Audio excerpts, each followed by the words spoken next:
예, 지난 한두 주간 동안 평안하게 잘 지내셨습니까? 참, 지난 몇 년 동안에 날씨가 봄 날씨인데 고르지 못해서 황사가 있고 또 비도 많이 오고 그런 것들이 몇 년 계속됐는데 금년 봄은 아주 화창한 날씨가 많고 또 지내는 것이 아주 수월한데 경제 살림살이만 좀 나아지면 우리가 지내는 것이 훨씬 수월하겠는데요. 어쨌든 우리가 하나님 앞에서 다시 한번 이런 좋은 기회일수록 더 우리가 하나님 나라와 그 일을 위해서 사는 게 뭔가 하는 것들을 생각해 보는 것이 훨씬 더 여러분과 저에게 영적으로 이롭다 하는 그런 생각을 해보게 됩니다. 저는 오늘 하나님 앞에 드리는 예배에 대해서 좀 묵상을 준비를 해봤습니다. 우리가 예배 홍수 속에 산다고 해도 과언은 아닌데 과연 우리가 하나님 앞에 드려야 할 예배는 어떤 예배여야 되는가? 또 어떻게 하나님 앞에 예배를 드려야 하는가? 예배를 드린다는 것은 어떤 의미인가? 그 부분에 대해서 오늘 저는 묵상을 준비를 해봤습니다. 오늘 이 주제와 관련된 하나님의 말씀은 여러분 잘 아시는 요한복음 4장 23절과 24절 말씀 되겠습니다. 제가 진 성경으로 147면 정도에 읽겠습니다. 신약성경 요한복음 4장 23절과 24절 두 절만 제가 봉독해 드리겠습니다. 자유신 줄 알고 이제 제가 읽어 드리도록 하겠습니다. 아버지께 참되게 예배하는 자들은 영과 진리로 예배할 때가 오나니 곧 이때라. 아버지께서는 자기에 이렇게 예배하는 자들을 찾으시느니라. 하나님의 영이시니 예배하는 자가 영과 진리로 예배할지니라. 아멘. 예배는 또 혹은 예배 의식은 우리 삶에 있어서 성도의 삶에 있어서 아주 중요한 위치를 정하고 있습니다. 특별히 우리 한국의 교인들은 예배에 있어서만큼은 굉장히 진심이다. 아마 예배에 있어서만큼 그렇게 진심인 그런 나라가 또 어디 있을까 하는 정도로 아주 예배에 열심인 것을 우리는 우리 스스로가 느끼며 살고 있습니다. 그런데 한편 이렇게 예배에 대해서 진심인 것은 알고 있습니다만은 참으로 우리가 어떻게 예배를 드리고 있는지 이 부분에 대해서는 별로 크게 관심이 없는 것이 아니냐. 그런데 지난 3, 4년 동안에 코로나19라는 팬데믹이 와서 우리의 예배에 대해서 많은 위축을 가져왔습니다. 예배의 진심인 우리 성도들에게는 그것이 굉장히 충격으로 다가왔을 수 있습니다. 아니 실제로 충격이었다 이렇게 말씀드릴 수가 있을 것 같습니다. 오늘 방금 전에 제가 읽어드렸습니다마는 주님은 말씀하셨어요. 예배하는 자는 영과 진리로 예배해야 된다. 영과 진리로 예배하는 게 참된 예배라는 것이죠. 그러면 여러분, 이 참된 예배가 무엇입니까? 또 참된 예배는 어떻게 드려야 되는 것인지요? 이 질문은 우리 성도들에게 무시하거나 뒤로 미룰 수 없는 그런 질문입니다. 왜냐? 참된 예배야말로 하나님과 우리 사이를 연결시키는 중요한 통로가 되기 때문입니다.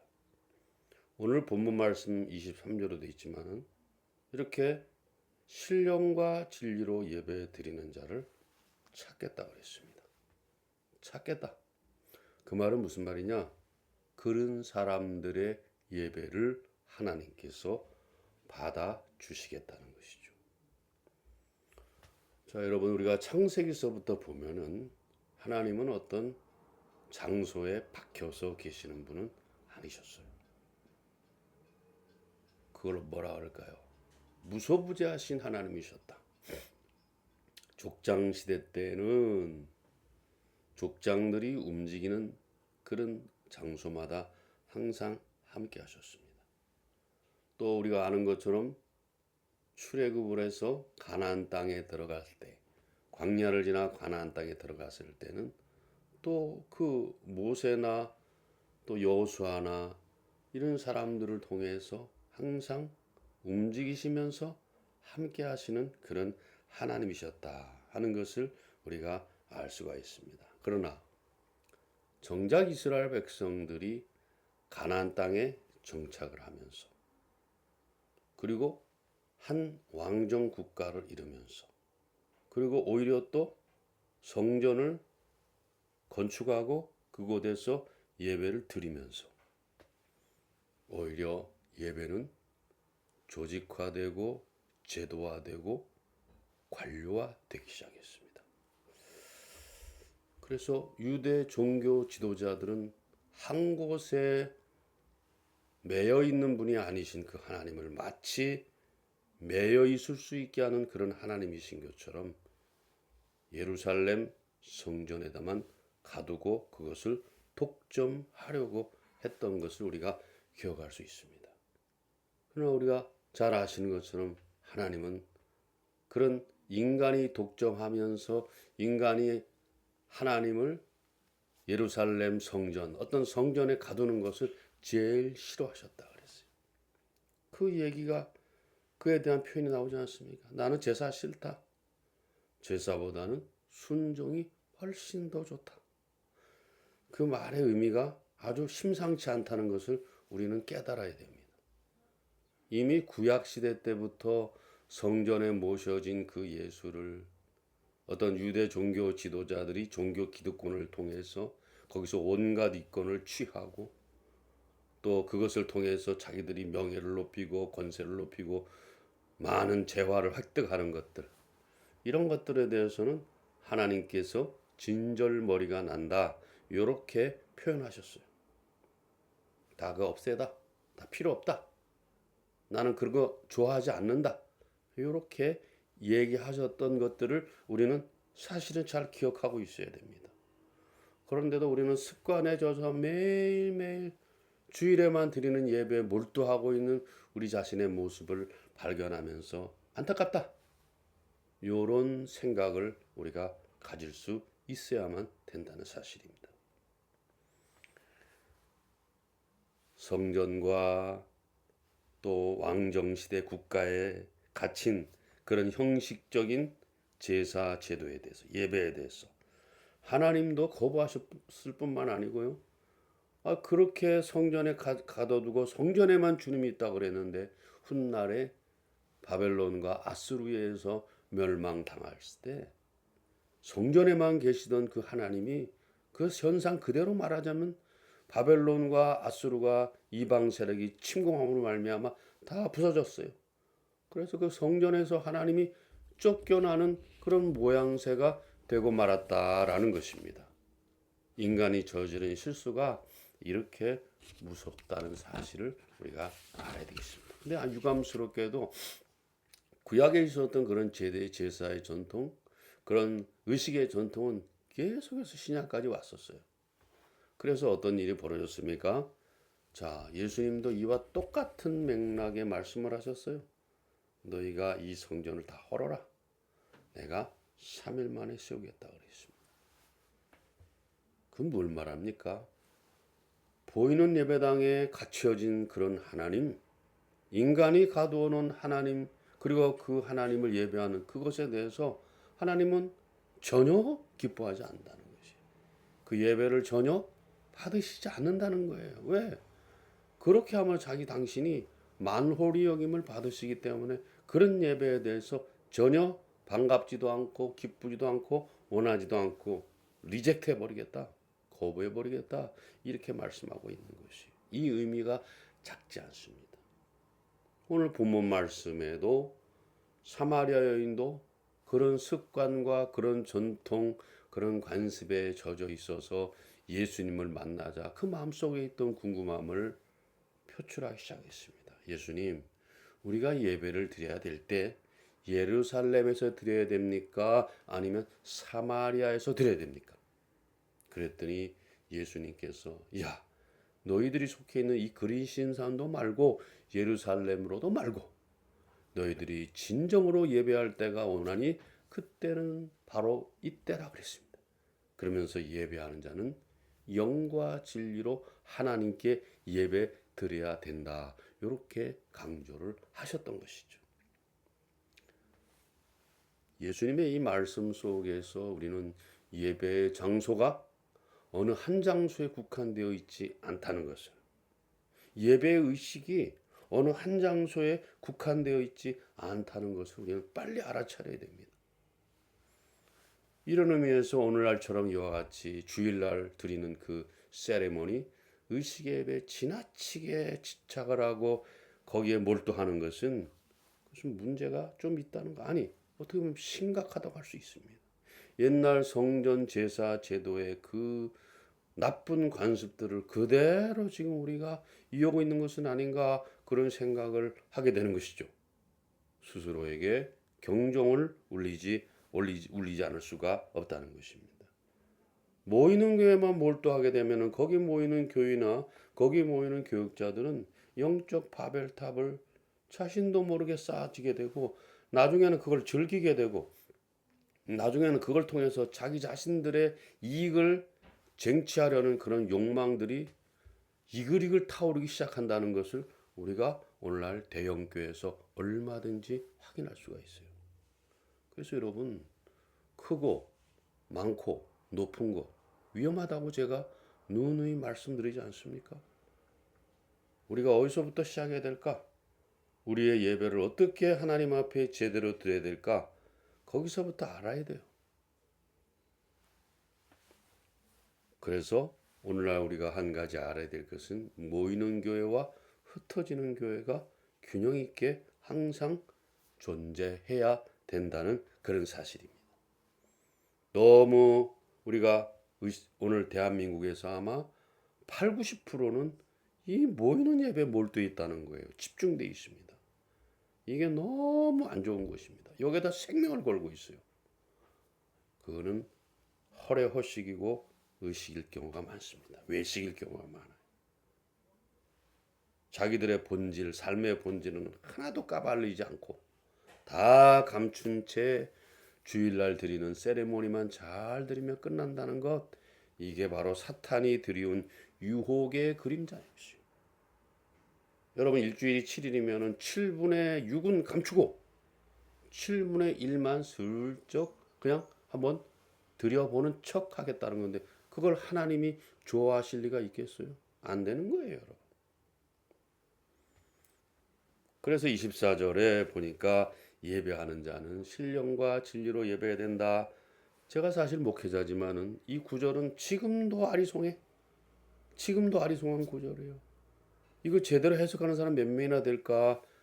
아주 이번에 제가 마음 먹고 다시 한번 이 구절을 봐야겠다. 이렇게 생각합니다.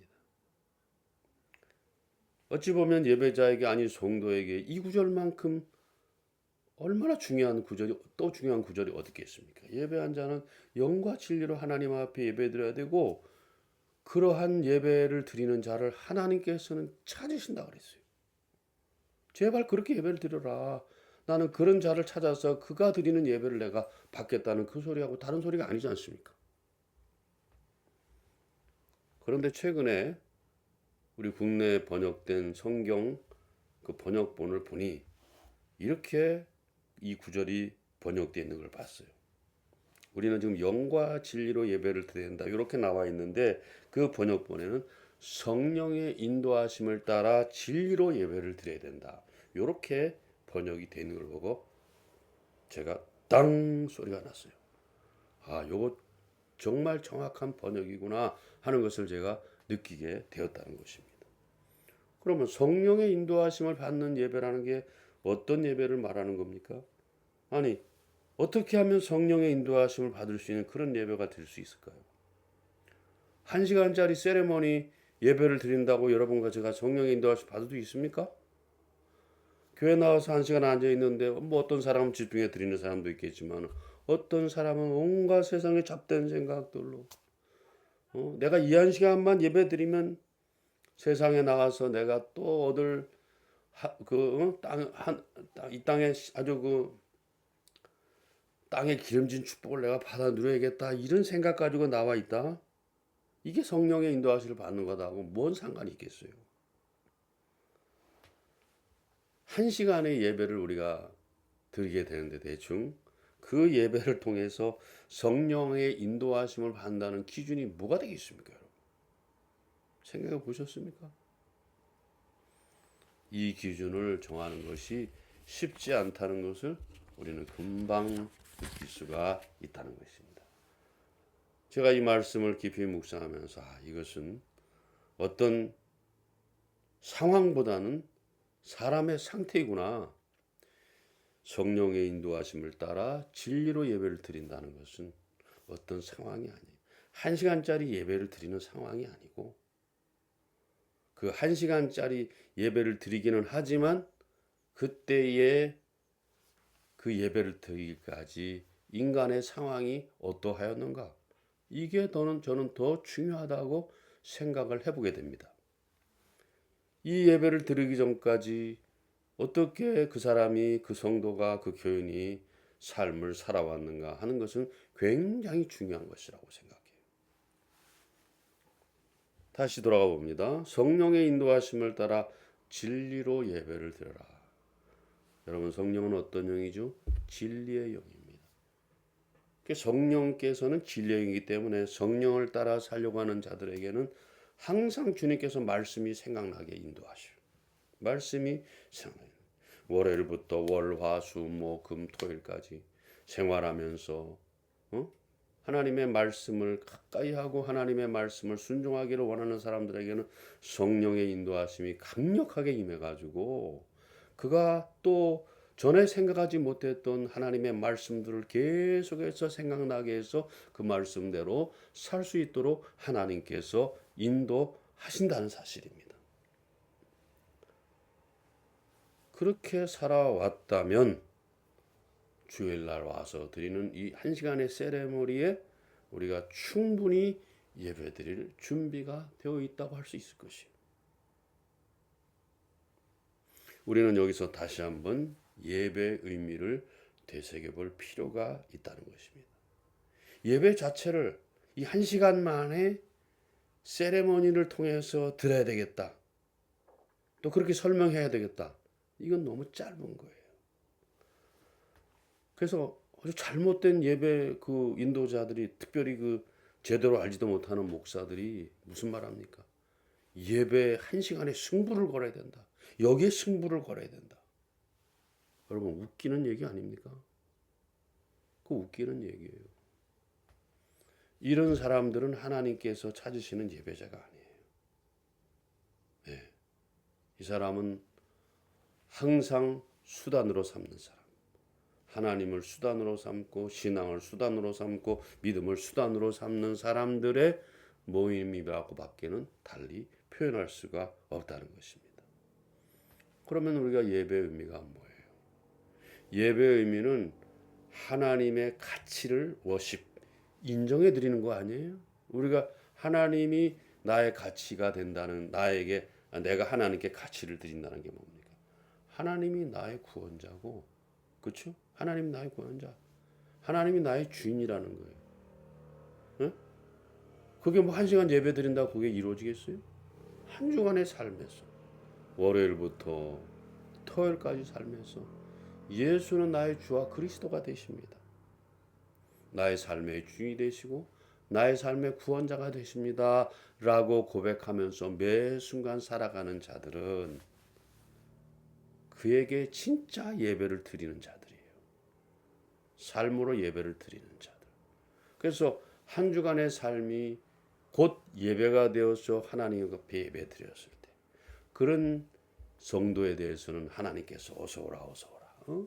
너 한 주간 동안 나에게 그렇게 나의 가치를 인정하고 나를 의지하고 나만 바라보고 살았으니 주일날 이제 다시 한번 그걸 확인하는 메시지와 찬양과 모든 순서를 헌금이라든 모든 순서를 통해서 내가 다시 한번 더 너에게 확증해 주겠으니 또 다른 6일을 나아가서 열심히 또 영광스럽게 살아내라. 이렇게 우리에게 예배 시간에 우리를 부르시는 하나님이 아니시겠습니까? 그래서 우리가 예수님이 우리의 주와 그리스도가 돼. 사도 베드로가 사도행전에서 너희들이 십자가에 못 박은 이 예수를 하나님께서 너희들의 주와 그리스도가 되게 하셨다. 이 놀라운 신앙 고백. 이것이 우리에게 6일에 이루어지고 또 그 하루에 확증받는 인증되는 그런 시간이 여러분과 저에게 있어요. 여러분 6대1 중에 어떤 게 더 중요하겠습니까? 제가 볼 때는 6이 더 중요해요. 왜? 그게 더 살기 힘드니까. 1시간 예배 드린 거 잘 차려입고 나와서 말쑥하게 차려입고 나와서 그럴듯하게 예배 드리고 그거 누가 못합니까? 이 안에는 온갖 더러운 탐욕이 이글거리고 있지만 겉보석이 저처럼 양보 입고 딱 나와서 예배 드린다. 그거 누구나 할 수 있는 거 아니에요? 그러나 하나님 앞에서는 숨길 수가 없습니다. 너의 바램을 위해서, 너의 소원을 위해서, 너의 욕망을 위해서 네가 그렇게 예배드려. 나는 다 알고 있다. 네? 하나님 뭐라 그랬어요? 그렇기 때문에 제사 원하지 않아. 나는 순종을 원한다. 순종이 뭐예요? 삶이지 삶. 네? 순종이 삶이 아니고 다른 건 뭐겠습니까? 우리는 그런 의미에서 한 성도로서 하나님 앞에 뭐가 되어야 됩니까? 참 예배자가 되어야 한다. 그래서 우리는 참 예배자는 그거 1시간 예배 드렸다고 완성되는 게 아니에요. 그 누가 봐도 뻔한데 왜 자꾸 거짓말을 하고 있고 그걸 자꾸 이렇게 스스로가 그렇게 자기 자신에게 그걸 자꾸 세뇌를 시키고 있습니까? 안 되는 일이에요, 여러분. 한 주간의 삶이 존재되지 않으면 주일에 드리는 예배는 아무것도 아니에요, 여러분. 꽝이 돼요. 오히려 하나님을 만홀히 여기는 일들이 될 수밖에 없다. 요거를 우리가 다시 한번 마음속에 기억하고 예배에 참여하는 자가 되어야 되겠습니다. 오늘도 아까 우리가 본문 23절의 것처럼 하나님은 영과 진리로 예배하는 자를 찾으신다 그랬어요. 찾으신다. 계속해서 찾으시는 거예요. 오늘 지금도 찾고 계세요.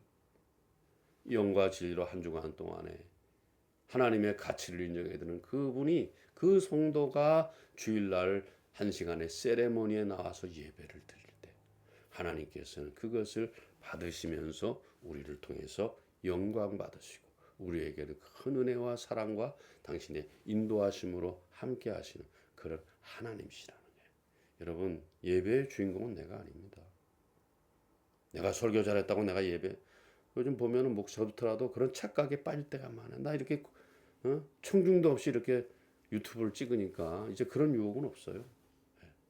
그저 진솔하게 진심으로 여러분들에게 다 그냥 다 이렇게 솔직하게 말씀드릴 수 있다는 사실입니다. 여러분들은 성도로서 하나님의 아들과 딸로서 하나님의 자녀 하나님의 백성으로서 하나님이 찾으시는 참 예배자로 살아가시는 여러분들 되시기를 주님의 이름으로 부탁을 드립니다. 여러분 또 이번 한 주간 하나님의 은혜 가운데 평안하게 또 때로는 힘든 시간들이 있을 수 있겠지만은 잘 말씀으로 극복해내면서 하나님 앞에서 더 나은 성숙한 모습으로 나가시는 여러분 되시기를 주님의 이름으로 부탁을 드립니다. 감사합니다. 평안하십시오.